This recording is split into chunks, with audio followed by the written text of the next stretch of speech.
느헤미야 2장 12절 20절인데요. 오늘은 우리가 일어나 건축하자. 교회 지을 때요, 굉장히 자주 나오는 구절이에요. 우리가 일어나 건축하자 해가지고 느헤미야 프로젝트 해가지고 막 이렇게 설교하고 이게 할 때 주로 여기 본문이 많이 쓰이는데요. 성전을 건축하는 견이 아니고 오늘은 성벽을 건축하는 거죠. 에스라는 성전 건축이고 느헤미야는 성벽 건축, 도시 건축이죠. 우리가 일어나 건축하자. 18절 말씀. 느헤미야 2장 18절 말씀 같이 읽겠습니다. 그때 내가 그들에게 내 위에 선하기만 하나님의 손과 또 왕이 내게 하신 말씀을 고하였더니 그들이 이르되 우리가 일어나 건축하자 하고 이처럼 그들이 자기 손을 강하게 하여 이 선한 일을 하려 하니라. 우리가 일어나 건축하자. 기도하겠습니다. 주 하나님 감사합니다. 함께 도우시어서 오늘 주의 말씀을 은혜롭고 풍성하게 또 경외롭게 저희 마음속에 허락해 주실 간구합니다. 말씀을 듣는 모든 혼들에게 참된 기쁨과 평강 있게 하시고 주님으로 인해서 열망이 있도록 뜨거운 열정이 솟아오르도록 하나님의 사랑이 또 넘치도록 불붙듯이 일어나게 해주실 간구합니다. 감사드리며 주의 성기도합니다. 아멘. 예루살렘으로 돌아온 느헤미야는 성벽 건축을 위해서 며칠간 조용히 성벽을 돌아보았습니다. 느헤미야는 백성들에게 예루살렘 성벽을 건축하자면 목표를 제시하고 동기를 부여했고 그들이 자원하여 이 일에 동참하도록 했습니다. 그는 주께 말씀을 받은 대언자가 아니었습니다. 학개나 스가랴가 아니었다 이 말입니다. 학개나 스가랴는 말할 때 주께서 이같이 말씀하시느니라 끝이에요. 그죠? 만군의 주께서 이같이 말씀하시느니라 하면은 백성들 그걸 들으면 주의 말씀이니까 그건 무조건 내 말이 아니라 주의 말씀인데 이 느헤미야는 사정이 좀 다릅니다. 주께서 이같이 말씀하시느니라 성벽을 지으라 하셨다 뭐 이게 아니거든요. 주님은 그렇게 말씀 안 하셨어요. 하신 적이 없어요. 그래서 느헤미야는 그러니까 대언자가 아니었단 말이죠.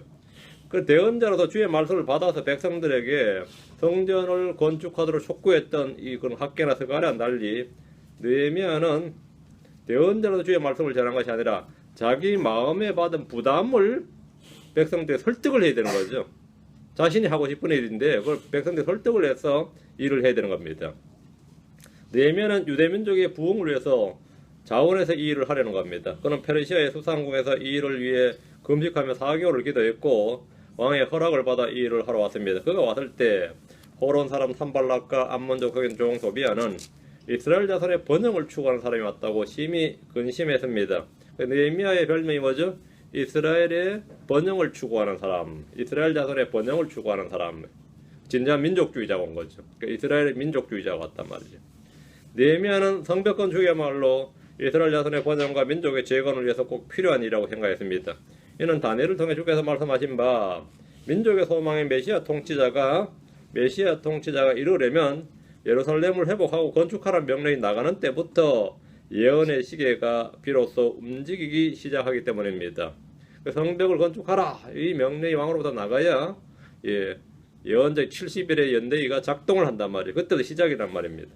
성벽이 다시 건축되어야만 그들은 주님이 언제 오실지 구체적으로 알 수 있고 기다릴 수가 있습니다. 주님께서 예루살렘을 회복하고 건축하라는 명령이 나아가는 때로부터 통치자 메시아 이르기까지 7일에와 62일에가 있으리라 이렇게 480년을 딱 정해주셨습니다. 구체적으로 480년을 정해주셨기 때문에 동방의 현자들이 메시아의 별을 보고 유대로 올 수 있었던 것입니다. 동방의 현자들이 그 별을 보고 연대가 맞는 거예요. 연대가 맞았기 때문에 올 수 있었던 겁니다. 다니엘의 예언의 말씀이 있었기 때문에 그들은 메시아가 탄생했구나 이렇게 알 수 있었던 거죠. 구약의 이스라엘은 느헤미야가 성벽을 건축하기 위해서 온 이 일이 단순한 성벽 건축이 아니라 예언의 달력에서 주의 오심을 향해 카운트다운의 버튼을 누른 것임을 알아야 됩니다. 느헤미야는 백성들을 향해서 주께서 이같이 말씀하시느니라 이렇게 한 것이 아니고 오라 우리가 예루살렘 성벽을 건축하여 다시는 수치거리가 되지 말자. 차이가 크죠. 주께서 건축하라 하셨다 하면 우리 순종해서 하는 건데 이건 그게 아니라 오라 우리가 예루살렘 성벽을 건축하여 다시는 수치거리가 되지 말자 이런 겁니다. 주의 명령에 순종하는 일도 복된 일이지만 주의 뜻을 이해하고 그 뜻을 자원해서 순종하는 일은 더 복된 일입니다. 주의 뜻이 무엇인지를 이해하고 그 뜻을 내가 자원해서 행하겠다. 이것은 주께서 이같이 말씀하시느니라 하면서 이걸 듣고 순종하는 것보다 훨씬 더 위대한 일입니다.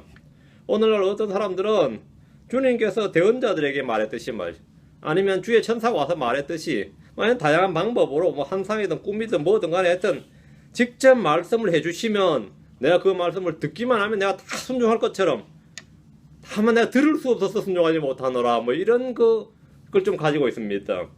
주님 내게 말씀만 해주시옵소서. 내가 순종을 하고 싶은데 주의 음성을 내가 들은 적이 없었어. 주의 뜻이 무엇인지 몰라서 못하고 있다고 변명을 하는 이들이 꽤 많이 있습니다. 성경을 통해서 주의 뜻을 알고 그 뜻에 자원해서 순종해서 우리가 뭐 하자 이렇게 하면 그것이 훨씬 더 복된 일입니다. 누구든지 주의 뜻을 행하고자 하는 선한 소원과 의지가 있다면 그는 주의 뜻이 무엇인지 알 수 있고 깨달을 수 있습니다. 주는 우리 속에서 일하시며 저희가 참으로 기뻐하는 것을 원하기도 하시고 행하기도 하시는 하나님이십니다. 느헤미야는 하늘로부터 주의 계시를 받고 움직인 것이 아니라 느헤미야 환상을 받거나 꿈을 꾸거나 뭐 이런 게 아닙니다. 천사를 만난 것도 아니고 하늘로부터 주의 계시를 받고 움직인 것이 아니라 주의 뜻을 행하고자 하는 선한 소원과 의지가 있었기 때문에 주께서 그를 소원의 항구로 인도하신 겁니다. 주의 뜻은 이미 성경 본문에 성경 기록에 분명하게 나와 있습니다. 주님은 자신의 뜻의 신비를 이미 우리에게 알려주셨습니다. 에베소서 1장 9절에 친히 자신 속에서 작정하신 자신의 선하신 기쁨에 따라 자신의 뜻의 신비를 우리에게 알려주셨으니 주님께서 자신의 뜻의 신비를 우리에게 알려주셨으니 우리는 듣고 믿음으로 행하면 됩니다. 그 주의 뜻을 듣고 믿음 행하면 돼요. 그것이 전부입니다. 성경 말하기를 에베소 5장 17절에 그러므로 너희는 지혜 없는 자가 되지 말고 오직 주의 뜻이 무엇인지 이해하라. 주의 뜻이 무엇인지 이해하라. 주의 뜻은 거룩함입니다. 주의 뜻은 우리가 모든 일에서 항상 감사하고 기뻐하고 기도하는 겁니다. 주의 뜻은 우리가 서로 섬기고 세워주고 사랑하는 겁니다. 주의 뜻은 우리가 잘 행함으로 고난을 받는 겁니다. 주의 뜻은 우리가 육체 안에서 남은 때를 더 이상 사람들의 정욕에 따라 살지 않는 겁니다. 주의 뜻이 다 기록되어 있습니다. 주의 뜻은 성경을 읽으면 평범하게 쉽고 단순하게 다 알 수 있습니다. 예수님은 내 아버지의 뜻대로 행하는 자가 내 형제요 자매요 모친이라고 하셨습니다. 우리가 주의 뜻을 모르면 어떻게 행하겠습니까? 하나님의 뜻을 행하는 자는 영원토록 거합니다. 의를 행하는 자는 그분에서 난 줄을 압니다. 선을 행하는 자는 하나님께 속하였습니다. 그분의 명령들을 행하는 자는 복이 있습니다. 주의 뜻을 알지 못해서 행할 수 없다는 것은 거짓입니다. 그건 거짓이다. 사람이 주의 뜻을 행하려는 마음이 없기 때문에 주의 뜻을 알 수가 없는 겁니다. 주의 뜻은 서로 사랑하는 것입니다. 주의 뜻은 서로 남의 짐을 짐으로 그리스도의 복을 성취하는 겁니다. 주의 뜻은 거짓말을 버리고 각 사람이 자기 이웃과 더불어 진리를 말하고 서로 친절히 대하며 상냥한 마음을 품고 서로 용서하기를 하나님께서 그 서로 인하여 우리를 용서하신 것 같이 그렇게 하는 겁니다. 주의 뜻을 알고 싶다면 성경을 읽고 공부하면 됩니다. 글자 읽을 줄 안다면 다 알 수 있습니다. 문제는 그 주의 뜻을 순종하고 행하려고 지키려는 마음입니다. 그런 소원과 의지가 있는가 이게 핵심입니다. 느헤미야는 고난받는 형제들을 위해서 뭔가 할 수 있는 일을 찾았고 자기가 뭔가 할 수 있는 일을 찾았고 그 일을 위해서 기도했습니다. 그는 주의 뜻을 이해하고 주의 일을 하고자 함께 일할 사람을 찾았습니다. 만약 백성들이 자신의 이 뜻에 자신의 이 소원에 이 기도응답에 호응하지 않으면 그는 예루살렘에 왔어도 아무 일을 할 수가 없습니다. 느헤미야는 선동가도 아니었고 혁명가도 아니었습니다. 그는 무너진 것을 일으키는 건축자였습니다. 느헤미야는 건축자였다. 하나님은 세우시는 분입니다. 은혜의 말씀은 능히 우리를 든든히 세워줍니다. 성도들은 서로를 무너뜨리는 것이 아니라 세우는 자들이 됩니다. 목자에게 준 거리도 마찬가지로 세우라고 주신 거입니다. 사도들 다 마찬가지입니다. 성령 은사도 그겁니다. 로마 14장 19절에 그러므로 우리가 화평을 이루는 일과 서로를 세워주는 데 필요한 일들을 따를지니라. 서로를 세워주는 데 필요한 일들을 따를지니라. 이 목회자들도 만나보면 말이죠. 누구 좀 설교 잘한다 그러면 깎아내리려고 정신없습니다. 옛날에 그 인간 그랬다 아마 저랬다 이러면서는 막 은혜 못 받게 하려고 그 육신이에요. 어느 교회 요즘 잘난 다음에 두고 봐야지 뭔데 말지 알게 뭔다 그러고 이게 사람은 열대 누구 앞에도 남 칭찬하면 안 됩니다. 그래서 그러면 그 사람 그냥 바로 가소리가 막 나와요. 그때부터 그렇게 경건하고 영적으로 보이던 사람이 희한하죠. 또 막 나와요. 당신 남편 잘생겼다 그래도 뭐 지 남편 험담하는 사람 있어요. 결혼 잘한 것 같으면 아니라고 막 그래. 이게 뭐 얼마나 인간이 이 본성이 웃기는지 뭐 그래. 이게 뭐 가족 간에도 그래요. 데살로니가서 5장 11절에 그러므로 너희가 지금 하고 있는 것 같이 너희끼리 함께 위로하고 서로를 세우라. 서로를 세우라. 성령은 세우는 분입니다. 하나의 물을 세우시는 분이죠. 은혜의 말씀 우리를 능히 든든히 세우는 겁니다. 성령은 사들은 다 세우라고 주신 겁니다. 여러분이 무언가를 파괴하고 무너뜨리고 뭐 없애고 이런 것은 그 사탄의 사역이에요. 그 육신의 일들입니다. 육신의 일들이에요. 느헤미야가 돌아왔을 때 무너져 있는 것은 예루살렘의 성벽만이 아니었습니다. 성벽만 무너진 게 아니었다. 유대 땅에 있는 백성들의 긍지와 선민의식과 주께서 함께 하신다는 믿음과 우리가 다시 복을 받아서 부흥할 것이라는 소망과 이런 모든 것이 다 무너져 있었습니다. 사실 이게 더 큰 문제였죠. 성벽 무너진 건 다시 벽돌을 지으면 돼요. 그럼 사실 이게 무너졌어요. 사실은 영적 자산이 다 무너진 상태였습니다. 성전 건축을 통해 돌아온 유대인들은 어느 정도 성전 예배의 틀을 갖추었습니다. 에스라를 통해서 이교도와 분리도 했고 주의 율법을 지킬 것을 맹세하면서 서명도 했습니다. 이건 나름 신앙 개혁이죠. 이 정도면 엄청난 것 같은데 얘들은 여전히 고난을 당하고 있었습니다. 없던 성전을 번듯하게 건축했다고 해서 백성들이 갑자기 잘 먹고 잘 살게 된 것도 아니고 민족적 번영과 부흥을 이룬 것도 아닙니다. 그 성전 하나 설렁 지었다고 해가지고 뭐 삶이 확 바뀌었느냐, 그렇지 않다 이 말입니다. 현실은 여전히 힘들고 고난이 넘쳤습니다. 주변 민족들은 여전히 유대를 멸시하고 조롱했습니다. 삶에 아무런 변화가 없는 것처럼 보입니다. 고난 중에 있는 유대인들이 더 이상 수치거리가 되지 않기 위해서 해야 될 일이 겁니다. 2장 17절에 오라 우리가 예루살렘 성벽을 건축하여 다시는 수치거리가 되지 말자. 우리가 예루살렘 성벽을 건축하여 백성들은 느헤미야의 말에 딴죽을 걸거나 불평하거나 반대하지 않고 적극적으로 호응을 했습니다.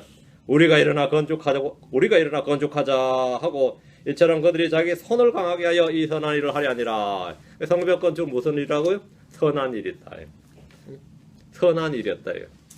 경제도 어려운데 말. 지금 경제도 어려운데 주변 여건도 안 좋은데 엄청난 재정이 투입되어야 할 뿐만 아니라 대규모의 노력을 필요로 하는 성벽 건축은 백성들이 그리 좋아할 수 있는 일이 아닙니다. 성벽 건축이 뭐 저절로 이루어집니까? 다 징병이에요, 다. 그죠? 여러분이 그 군대라 할 때 군대는 말이죠. 총칼만 잡는 게 아닙니다. 노역이 동반됩니다. 노역이에요. 군인들이 얼마나 노역에 많이 동원돼요. 제수들도 동원돼요. 직역이라 그러죠. 그 직역할 때 역자가 노역입니다. 노역에 동원된다는 겁니다. 여러분이 그 설악산 쪽으로 가는 뭐 대관령 그쪽에 그 험한 저 산 꼭대기 길을 누가 닦았을까 싶죠. 그거 다 죄수들이 닦은 겁니다. 뭐 서귀포로 해서 5.16 혁명 도로도 있지. 그거 다 죄수들이 닦은 겁니다. 그거.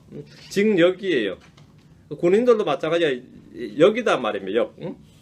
근데 이건 군인들이 아니라 지금 돌아온 이스라엘은 군인이 없기 때문에 다 민간인들이 뭐 기껏 한 5만 명 돌아오고 뒤에 2차로 돌아오고 얼마 되지도 않는데 그 사람들 다 다시 징병을 해야 된 겁니다.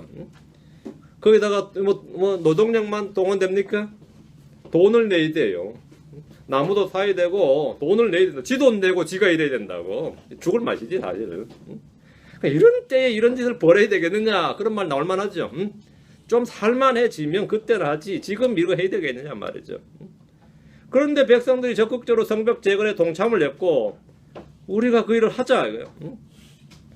이 선한 일을 하려 하였느니라. 이게 중요해. 이게 의지입니다. 의지예요. 교회도 마찬가지, 성교도 마찬가지, 모두 다 마찬가지입니다. 하려 하였느니라 이게 돼야 돼요.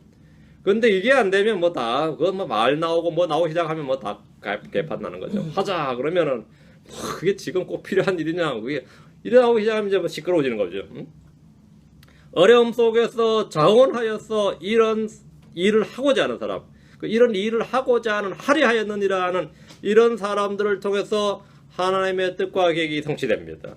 먼저 하나님의 왕국과 그분의 의를 구하는 사람들을 통해서 주님의 뜻과 계획이 이루어집니다. 우리는 오늘 본문을 통해서 하나님의 일을 하는 평범한 백성들, 그 시민들의 믿음을 배울 수 있길 바랍니다. 자, 본문을 보겠습니다. 12절. 내가 나와 함께한 몇 사람과 함께 밤에 일어나고 밤이 몇인지 모르겠지만 밤에 일어났어요. 밤에 일어나고 내 하나님께서 내 마음속에 넣어주사 예루살렘에서 행하게 하신 일을 아무에게도 말하지 아니하니라. 내가 탄 짐승 외에는 다른 짐승이 내게 없었더라. 지금 느헤미야 굉장히 간촐하게 단소하게 지금 있는 거죠. 느헤미야는 사흘간 예루살렘에 머물면서 조용히 아무 일도 하지 않았고 자신의 계획이나 목적을 알리지도 않았습니다. 함께한 몇 사람과 밤에 일어났습니다. 함께 일어났습니다. 사람들의 시선을 피해서 야행을 하면서 예루살렘을 돌아본 겁니다. 그는 극도로 언행을 자제했고 누구에게도 자기 마음을 드러내지 않았습니다. 그는 자신의 지위나 신분이나 왕에게서 받은 편지를 들고 유세를 떨지 않았습니다. 지금 본문에 내 하나님께서 내 마음속에 넣어주사 예루살렘에서 행하게 하신 일을 아무에게도 말하지 아니하니라. 그는 모든 일에는 때가 있다는 사실을 알았습니다. 모든 일은 때가 있다요. 말할 때가 있고 침묵할 때가 있는 겁니다. 전도서 3장 1절에서 8절에 보면 이게 잘 나옵니다. 하늘 아래 모든 일에는 시기가 있고 모든 목적한 것에는 때가 있도다. 날 때가 있고 죽을 때가 있으며 심을 때가 있고 심은 것을 뽑을 때가 있으며 죽일 때가 있고 고칠 때가 있으며 무너뜨릴 때가 있고 세울 때가 있으며 울 때가 있고 웃을 때가 있으며 애고할 때가 있고 춤을 출 때가 있으며 돌들을 버릴 때가 있고 돌들을 함께 모을 때가 있으며 껴안을 때가 있고 껴안는 것을 금할 때가 있으며 얻을 때가 있고 잃을 때가 있으며 지킬 때가 있고 버릴 때가 있으며 찢을 때가 있고 꿰맬 때가 있으며 잠잠할 때가 있고 말할 때가 있으며 사랑할 때가 있고 미워할 때가 있으며 전쟁할 때가 있고 화평할 때가 있도다. 때가 있다요.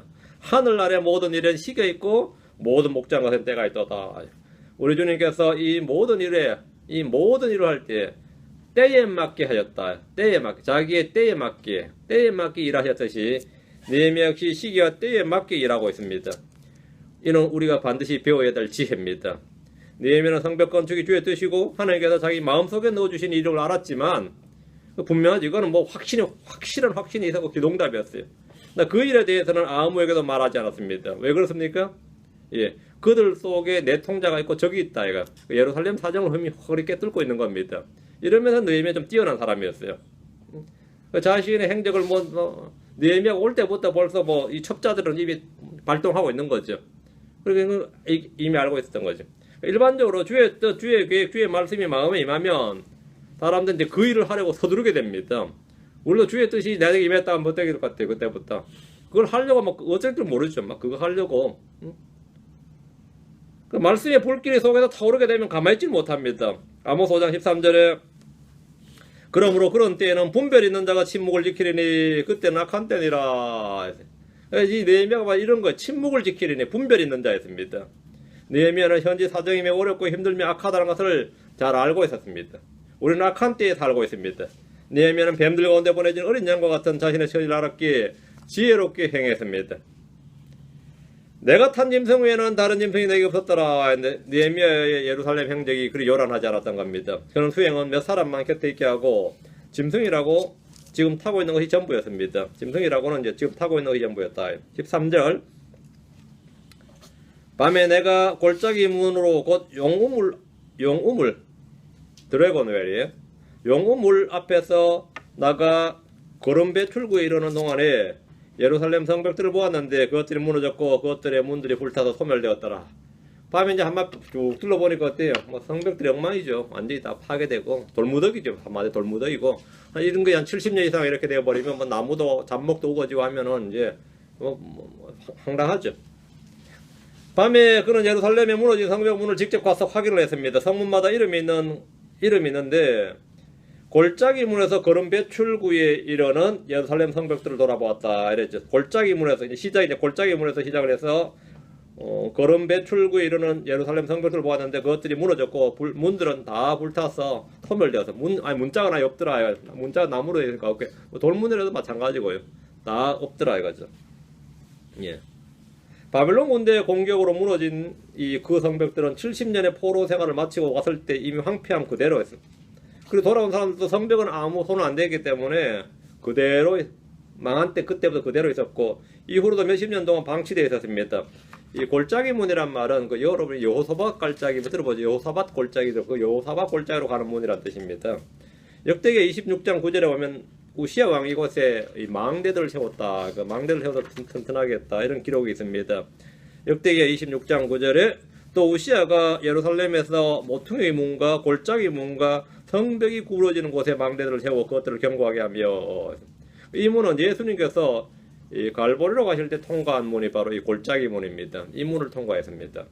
골짜기 문, 곧 용우물이라고 한 것은 그곳에 골짜기로 흐르는 물이 구불구불해서 뱀 또는 용의 형상에서 붙여진 이름이다. 이런 말이 있고, 우물이 넘치면서 이 밑에서 지하수 솟아오르면서 돌도 나오고 뭐도 막 밑에 솟아서 나는데, 그때 돌이나 나무나 금속들이 마치 용의 형상처럼 보여서 그 나름 거기 모양이 그래서 용우물이다 이렇게 뭐 붙여졌다. 이게 설이 다양합니다. 어떤 자료는 유대인들이 바빌론에 망한 후에 이곳이 뱀들이나 용들 처소라 불렸다 이렇게 말합니다. 근데 그 이름이 용우물입니다. 느헤미야는 그 골짜기 문에서 시작해서 거름 배출구까지, 그 거름 배출구는 영어로 보면 덩 폴트로 되어 있죠. 예, 똥이다 말이죠. 정확히 말하면 이곳이 예루살렘 도시에서 나오는 인분들, 그 쓰레기, 똥과 오물 뭐 이런 것들 다 처리하는 곳입니다. 예루살렘의 똥을 이곳으로 날라서 요바로 보냈다고 합니다. 겐나라고 하는 쓰레기 소각장이 있는 곳이 바로 여기입니다. 둘러본 결과 온전한 문이 하나도 없었습니다. 어느 나라나 도시 건축에서 가장 중요한 게 물이 있어야 되고, 강이나 물이 있어야 되고, 다음에는 이 하수 시설입니다. 한국에마도 여러분이 성정원 기록이나 여러분이 뭐 조선왕조실록, 조선은 기록의 문화죠. 그럼 서울의 가장 큰 조선 왕조가 제일 해결 못했던 게 그 서울의 제일 큰 문제가 이 하수구 문제였어요. 그래가지고 이 조선의 그 기록에 보면 뭐 사대문 안에 이 인분 냄새 때문에 살 수가 없다는 기록이 곳곳에 나와요. 근데 문제는 이 한국에는 다 먹물 먹은 사람들이 있기 때문에 해결책을 못 내는 거예요. 이걸 어떻게 해결책을 내야 되는데 해결책을 못 내서 아주 고민하는 장면이 왕조 때마다 나옵니다. 그게 아마 도시건축 개판이었던 거죠. 도시가 제대로 건축이 안 된 거예요. 진짜 이 석공들, 진짜 도시를 건축할 수 있는 사람들이 건축해서 해야 되는데 그게 안 되었기 때문에 아주 고생한 장면이 많이 나옵니다. 그래서 막 그걸 막 왕한테 항소를 하니까 이걸 해결해 달라고 왕이 무슨 죄로 해결해요. 왕이 뭐 전지전능한 것도 아니고 그래서 계속 왕한테 이걸 해결해 달라고 막 항소를 올린 장면이 많이 나와요. 근데 그게 이제 이 로마와 차이입니다. 로마는 상하수도 시설이 확실했습니다. 상하수도 시설이 확실했어요. 여기 예루살렘도 마찬가지인데 이 하수 시설이 확실했습니다. 이게 이 게헨나였죠. 예. 14절입니다. 그때 내가 앞으로 나아가 샘문과 왕의 연못에 이르렀으나 거기에는 내가 탄 짐승이 지나갈 곳이 없었더라. 느헤미야는 계속 앞으로 나아가서 성벽의 상태를 점검했는데 샘문과 왕의 연못에 이르렀으나 거기는 타고 있던 짐승이 지나갈 곳이 없었더라. 완전히 우거져서 막 길이 막혀버렸던 거죠. 더 이상 나아갈 수가 없는 겁니다. 아니면 한 바퀴 빙 돌아보려더니만 아이고 12개의 문을 다 통과해야 되는데 뭐 앞으로 가지를 못하겠더라. 돌무더기가 쌓이고 잠복이 우거져서 길이 막혀버린 상태였던지라 짐승을 타고 통과할 수가 없는 그런 정도였습니다. 샘문이란 말은 여러분 실로암 목가에 있던 문으로 똥문에서 약 120m, 아까 거름 배출구 이제 그 똥문에서 북쪽으로 한 120m 정도 있는 곳입니다. 얼마 더 못 가는 거죠. 얼마 더 못 가서 샘문에서 막혀버린 거예요. 샘문이란 이름 그대로 샘이니까 샘, 실로암못에서 물을 길어 나르던 문이었습니다. 이곳에 있던 실로암못은 왕의 연못 또는 셀라못이라 불렸습니다. 샘문과 왕의 연못이 막혀버린 상태가 돌아온 유대인들의 영적 상태였습니다. 이들은 생수에 샘이 없었고 왕이 없었습니다. 막혀버린 거죠. 15절 이에 내가 그 밤에 시내를 따라 올라가 성벽을 살펴보고 그 뒤에 돌이켜서 골짜기 문으로 돌아와 이처럼 돌아왔더라.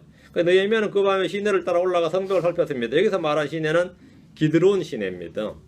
기드론 시내인데 그러고 가다가는 성벽 한번 위에서 이 성곽이 골짜기 언덕이 높아요. 그래서 이제 내려다보고 말 타고 내려다보고는 그냥 돌아왔죠. 계속 안 가고 빼겠다는 겁니다. 돌아왔더라. 골짜기 문에 출발했는데 골짜기 문으로 돌아와 들어와 이처럼 돌아왔더라. 그 예루살렘 성벽을 완전히 한 바퀴 돈 것이 아니라 얼마 돌지도 못하고 가던 길을 멈추고 돌이켰단 말입니다.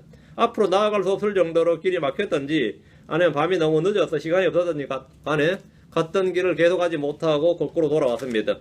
느헤미야는 소식으로 전해 들었던 성벽을 직접 자기 눈으로 다는 못 봤지 몇 개만 봐도 뭐 이미 이거 생각했던 것도 좀 더 심각하구나. 약간만 보수하는 게 아니라 이거 전면 재공사를 해야 되는구나. 이건 이제 알 수 있는 겁니다. 온 국민이 이제 이 정도 하려면 돌아온 유대인들이 온 국민이 다 동원돼야 됩니다. 뭐 농사 짓던 다 때려치우고 여기 완전히 전원이 동원돼서 공사를 해야 된다. 공사 규모도 확인해야 되고 재정도 확인해야 되고 이런 것들 전부 다 이제 상태를 봐야 되는 거죠.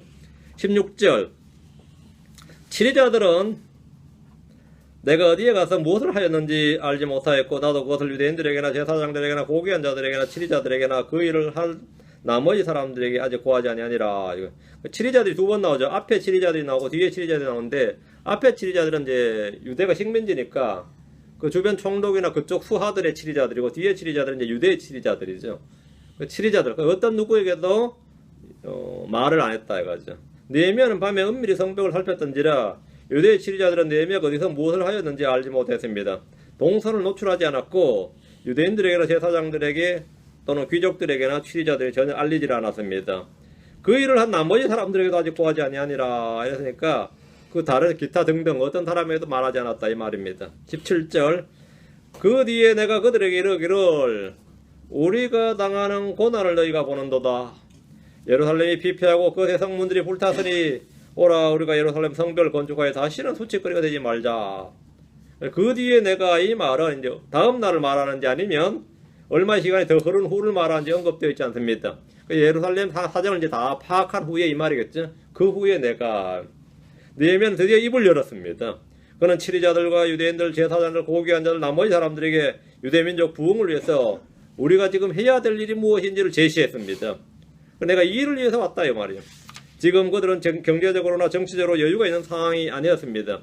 주변에 적들이 많았기 때문에 군사적으로도 안정이 되지 못한 상태입니다. 인구 통계학적으로도 한 국가를 유지하기에는 매우 적은 수였습니다. 국가는 곧 싸고 한 도시를 유지하기에도 그렇게 큰 인구가 아니었다, 많은 인구가 아니었다 말입니다.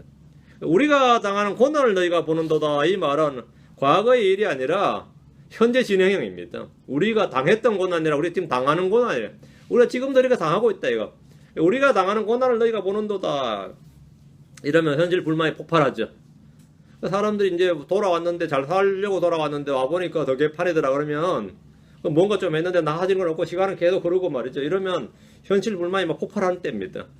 그 느헤미야가 안다 이거죠. 우리가 지금 당하는 고난을 너희가 보는도다. 예루살렘이 피폐하고 그것의 성문들이 불탄 것도 단지 과거의 사건이 아니라 현재까지 그대로였습니다. 오라 우리가 예루살렘 성벽을 건축하여 다시는 수치거리가 되지 말자. 제대로 한번 부흥을 이루어보자 이거죠. 느헤미야는 백성들에게 성벽 건축을 통해서 다시는 주변 민족들이나 국가들에게 수치가 되지 말자고 제안했습니다. 성벽 건축을 통해서 도시의 틀을 갖출 뿐만 아니라 유대의 수도로서 예루살렘을 유대의 수도로서 정치적, 경제적 뿐만 아니라 종교적, 군사적, 문화적 모든 유대의 수도로서 역할을 하게 하자는 겁니다. 예루살렘은 유대의 정치, 경제, 사회, 종교, 군사적 중심지로서 다시 세우자는 말입니다. 여기를 다시 세우자 이거예요. 예루살렘은 다윗이 수도로 삼은 후에 왕궁과 성전이 여기 있었고 천년왕국에서 우리 주님이 왕자를 놓고 다스리는 신의 도성입니다. 시티 오브 갓 하면 예루살렘입니다. 우리는 우리 자신을 거룩한 믿음 위에 굳게 세워야 됩니다. 우리 무엇보다 말씀을 듣고 행함으로 반석 위에 자기 집을 세워야 됩니다. 세워야 된다. 세우자. 세우지 않으면 수치거리가 되는 거죠. 여러분도 자신을 믿음 위에 세우지 않으면 수치거려야 됩니다. 여러분이 말씀에 굳게 서지 않으면 다들 수치거려야 됩니다. 쟤 예수 믿는다더라 그래요. 꼴에 일요일은 교회 간다더라 그래요. 예수 믿는다더라. 세우자. 수치거리가 되지 않기 위해서 세우자. 18절 그때 내가 그들에게 내 위에 선하게 임한 하나님의 손과 또 왕이 내게 하신 말씀을 고하였더니 그들이 이르되 우리가 일어나 건축하자 하고 이처럼 그들이 자기 손을 강하게 하여 이 선한 일을 하려 하니라. 느헤미야는 자기 위에 임한 주의 하나님의 손과 주 하나님의 손과 페르시아 왕이 준 명령을 그들에게 알렸습니다. 성도들이 주께 받은 선한 간증은 듣는 이들에게 힘과 용기와 담력을 불러일으킵니다. 그래서 느헤미야는 주께 받은 말씀이 아니라 주께서 내게 행하신 일, 선한 간증을 한 거죠. 그 선한 간증의 위력이 그 학계나 서가를 통해서 만군의 주께서 이같이 말씀하시느니라 하면서 주의 말씀 선포한 것보다 오히려 더 위력적이더라 이거죠. 더 위력적이더라 이거예요. 그 마음을 움직인 거죠. 느헤미야는 주께서 함께 하시고 일하신 선한 간증이 있었습니다. 성경의 믿음의 사람들은 모두 이런 선한 간증이 있습니다. 아브라함과 이삭과 야곱과 요셉은 물론이고 출애굽한 이스라엘 백성들은 하나님의 선한 손이 자기 위에 임한 증언들이 다 있습니다. 주님이 내게 어떻게 임하셨느냐, 주의 손이 내게 어떻게 임하셨느냐, 이 증언이 없는 사람이 없습니다. 여호수아도 그랬고 다윗도 그랬습니다. 다니엘이나 그 친구들 위에 임한 주의 손은 너무나 크고 놀라워서 왕을 비롯해서 제국의 모든 사람들에게 공포되었습니다. 이 다니엘의 하나님 말이에요. 이들이 하나님 왕이 조서를 공포했어요. 느헤미야는 4개월 동안 금식하며 기도했고 그 결과 왕이 예루살렘으로 와서 성벽을 건축할 수 있도록 명령을 주었고 필요한 목재를 비롯한 경비를 다 지원했습니다. 이 소식을 들은 이 느헤미야의 이 간증을 들은 사람들은 누가 봐도 이런 하나님의 선한 손이 임하신 일이라고 찬양할 수밖에 없었습니다. 이건 주께서 행하신 일이 맞다. 이건 주의 뜻이 맞다. 이거 우리가 해야 될 일이다. 성도들은 언제나 믿음의 선한 증언을 들어야 됩니다. 믿음의 선한 증언을 가지고 있어야 됩니다. 나도 간증이 있어야 되고 나도 간증을 듣기도 해야 되고 내가 간증을 할 수도 있어야 됩니다. 주님이 내게 이렇게 임했다. 임했다. 그러니까 주님, 네가 주님을 믿는데 주님 네게 임한 게 뭔데? 주님 네게 해준 일이 뭔데? 그러면 구원해줬지. 그러고 나 날라가 할 말이 없어. 구원해주셨지. 그 어떻게 구원해주셨는데 하여튼 구원해줬어. 그 외에는 뭐 주님이 내게 한 일이 없다 말이죠.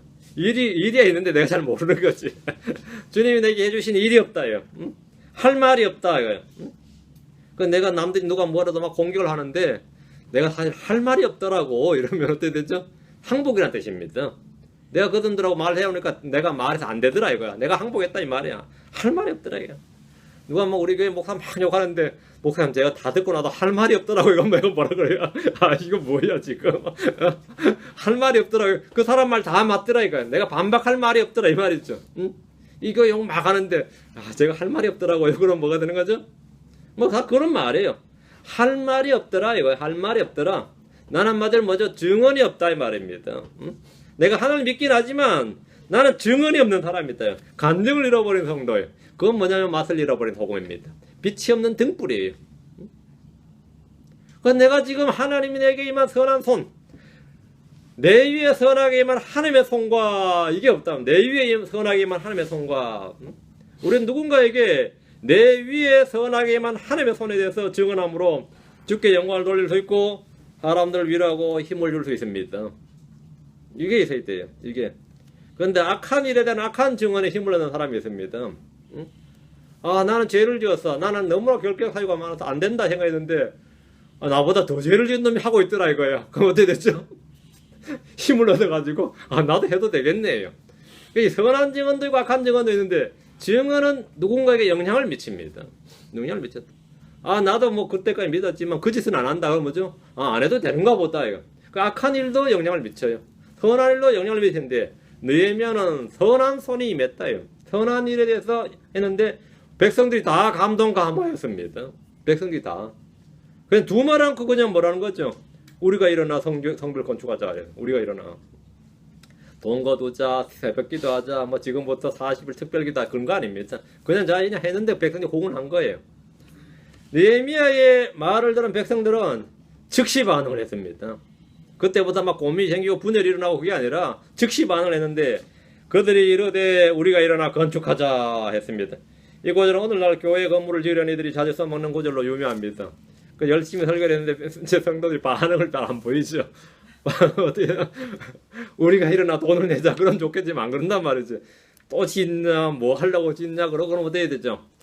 이제 곤란하죠. 근데 막 몰아붙이지 보통. 그거 잘하면 이제 능력 있는 목사고 그때 이제 교회 깨지기도 하고 말이죠. 뭐 성공하기도 하면 또 성례 역사라고 난리치고 그래요.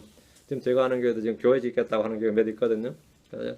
70억, 80억 들여서 짓는 교회가 몇 짓겠다. 지금 느헤미야 프로젝트라고 그러더라고요.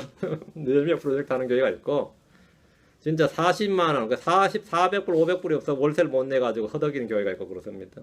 400불, 500불을 못 내가지고 월세를 못 내가지고 교회를 접어야 되나 말아야 되나 끙끙 앓는 이제 목사님들이 있고, 여기도 완전 빈익빈 부익부예요. 뭐 그건 뭐 어디나 마찬가지겠지만, 좀 들어보면 제가 지난 한 2주간 제가 참 이게 참 애매하더라고요. 근데 좀 난감해. 응?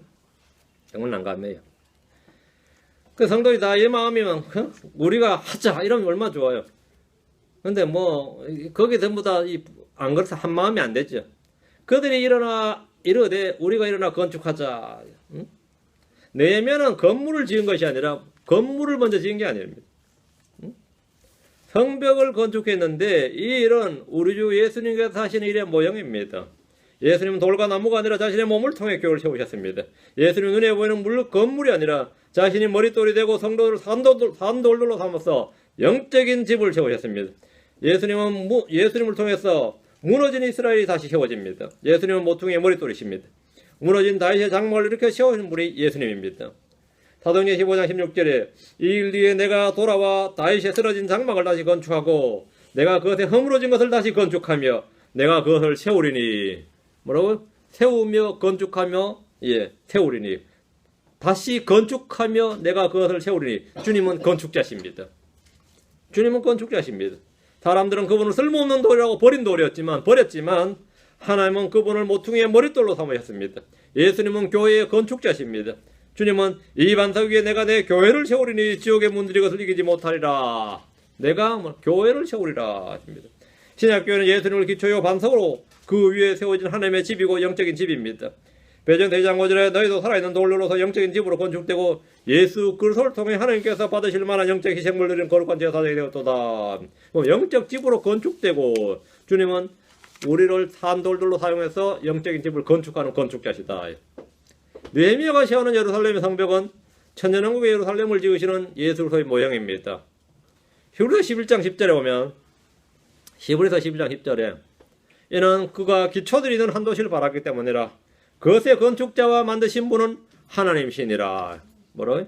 그것의 건축자와 기초드리는 한 도시, 아브라함이나 이삭이나 야곱이 바랐던 그 도시를 지으신 건축자는 만드신 분은 하나님이시니라. 하나님은 건축자시다. 새 예루살렘도 주님이시지만 땅 위에 천년왕국의 땅 위에 그 예루살렘의 건축자가 누구라고요? 주님이시다. 예루살렘이 완전히 피폐해집니다. 7년 대환란을 겪으면서 완전 예루살렘 완전 엉망이 되는데 그걸 말하고요? 건축자다. 주님이 건축하신다 이거예요. 믿음의 조상들이 말한 건축자들이 기초들이 있는 한 도시란 천년왕국의 예루살렘입니다. 어린 양의 도성 주께서 거기 계시다라는 이름의 이 도시의 건축자 만드신 분이 하나님이시다는 겁니다. 하나님이시다.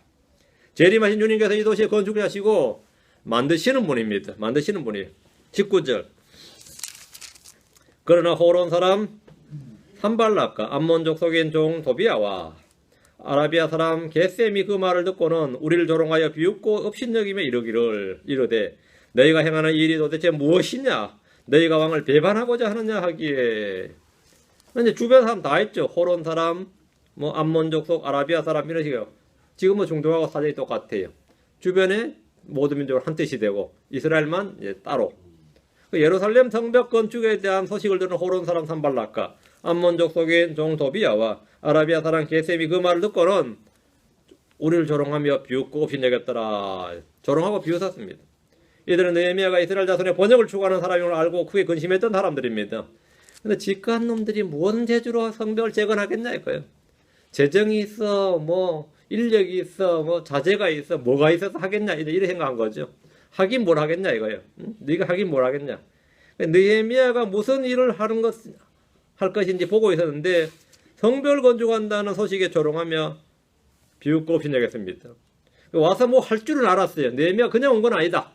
분명히 와서 뭔가 일을 낼 줄은 알았는데 그게 뭘까를 지금까지 몰랐는데 성벽 건축한다니까 웃었던 거죠. 다른 거 한다 그랬으면 좀 가능성이 있구나, 타당성이 있구나, 직제를 개편하고 행정을 개편하고 말이죠.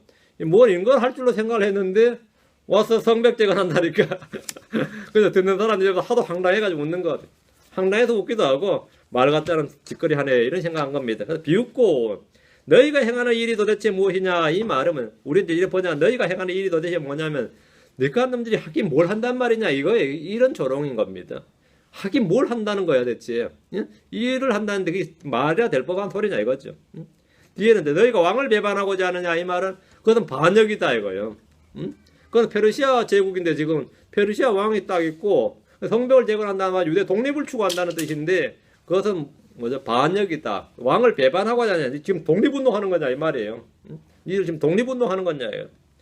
성벽 건축은 왕을 배반하는 일이라는 것인데 일종의 이제 반역으로 몰아간 겁니다. 페르시아로부터 유대의 독립을 추구하느냐는 말입니다. 이런 일을 해서도 안 되고 할 생각도 하지 말라는 경고입니다. 성벽 재건 시작만 하면 우리 당장 고해버린다 이거죠. 시작하자마자 벽돌 하나만 놓으면 우리 고해버린다 이런 거예요. 근데 이 일에 대해 느헤미야는 이미 왕의 명령을 받아서 왕의 편지를 가지고 있는 사람이에요. 왕의 명령을 받아 하는 일인데 그걸 몰랐던 거죠. 그걸 모른 채 지금 헛소리를 지금 하고 헛소리를 하면서 막 겁을 주고 있는 겁니다. 우리가 하는 일도 마찬가지입니다. 여러분 어떤 일을 할 때 네가 하긴 뭘 해, 그렇죠? 어? 그런데 그 일은 내가 이미 주님께 받은 바 명령이에요. 주님께 받은 바 말씀이다 말이지. 우리가 하는 일은 주께서 명하시고 허락하신 일들이다 말. 그런데 우리는 세상은 우리에게 이런저런 말로 위협을 가합니다. 위협을 가해요. 내가 교회에서 이런 일을 하겠다, 뭐 주를 위해 이런 일을 하겠다 그러면 그 사람들이 니나 잘 살아라 그러겠죠. 응? 니 일이나 잘해라 그러는데 사실은 그 속에 뭐 있어요? 나는 주께 받은 말씀이 있다 이거. 주께 받은 말씀이 있다. 그 말씀을 가지고 하는 겁니다. 남이 무시하든 뭐 업신여기든 위협하든 상관없이 나는 받은 말씀이 있어요. 그건 니하고는 상관없는 일이니까 여러분 욕먹을 땐 그러세요. 니 일이나 잘해라 그래요. 니 일이나 잘해라. 내한테 신경 쓰지 말고 니 일이나 잘해라. 응? 그게 20절이에요. 그때 내가 그들에게 대답하며 느헤미야죠. 내가 그들에게 대답하며 그들에게 이르되 하늘의 하나님 그분께서 우리를 형통하게 하시리니 그러므로 그분의 종인 우리가 일어나 건축하려니와 오직 너희는 예루살렘에서 아무 목도 없고 권리도 없고 기념물도 없다 하였느니라. 신경 끄시오 이 말이에요. 신경 끄시오. 신경 끄라고.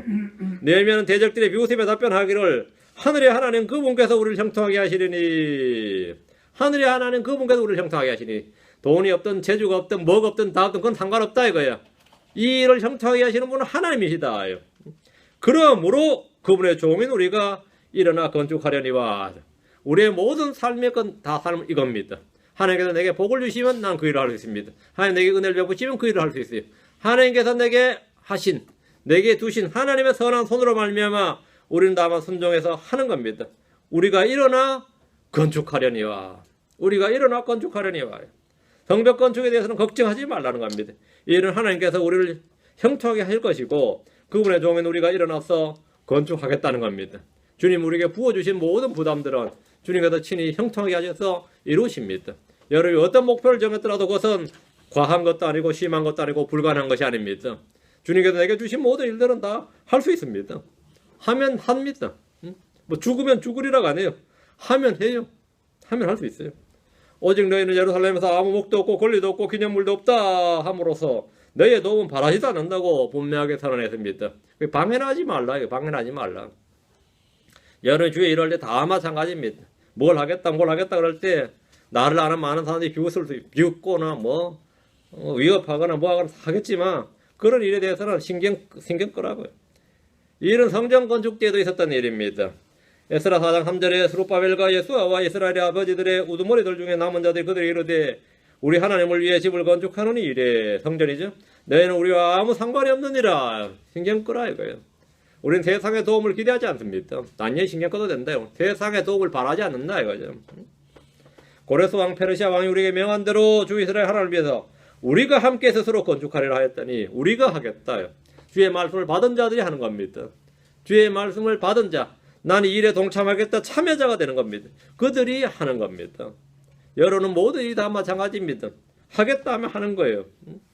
느헤미야는 세상과 연합을 거부했는데 이스라엘은 분리된 민족이었기 때문입니다. 하나님의 백성들은 언제나 세상의 도움을 거부해야 됩니다. 세상의 도움을 거부해야 돼요. 우리가 하겠다. 우리가 하겠다.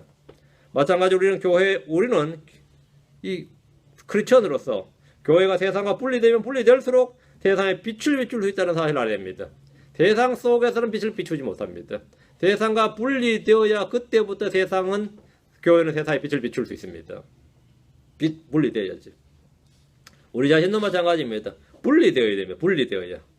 오늘 말씀을 통해서 우리는 교회를 세우고 이웃을 세우고 자신을 세우는 일을 해서 우리가 일어나 건축하자 이렇게 우리가 일어나 건축하자 이렇게 결단할 수 있길 바랍니다.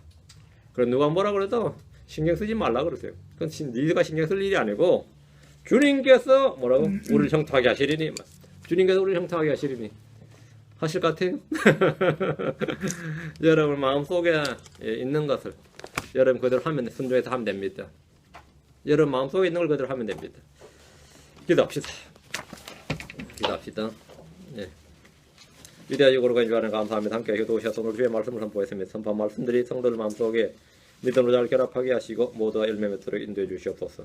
이제다 겪는 모든 어려움이나 다양한 시험들이 있지만 우리가 주께 받은 말씀을 가지고 주께서 우리에게 주신 선한 뜻을 그대로 마음에 받아서 순종할 수 있도록 해주실 간구합니다. 전하신 주 하나님 은혜를 베풀어 주셔서 모두가 열매 맺고 모두가 무언가를 성취해내는 그런 선한 간증이 넘치는 성도를 되도록 인도해 주십시오. 감사드리며 주의 성기도합니다. 아멘.